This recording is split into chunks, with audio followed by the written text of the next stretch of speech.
خبر صادم لكل المصريين سيئين السمعه اللي بوظوا منظرنا قدام الناس كلها. انا كنت جاي اجيب دلوقتي، فانا جاي اخد 6 اكياس من العيش البلدي معمول عليه الضجه الايام دي. فانا اخدت 6 اكياس، وهو قال لي انا همشيها لك المره دي عشان خاطر شكلك طيب.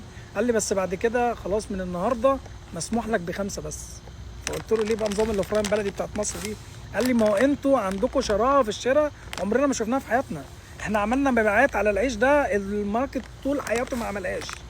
الناس اللي في مصر اختنوا واللي هنا اختنوا، واحنا هنقعد نغني ظلموا. انت دلوقتي لما تيجي تاخد خد 5 6 على اخرك خالص يعني.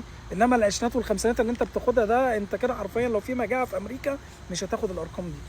فبالراحه على نفسنا يا جماعه، بوطوا منظرنا قدام الناس. الناس بيقولوا المصريين ما بياكلوش. احنا مجوعينكم هنا في امريكا يعني؟ انتوا للدرجه دي ميتين على الاكل؟ انتوا مش لاقيين حاجه تاكلوها غير العيش البلدي؟ فبالراحه.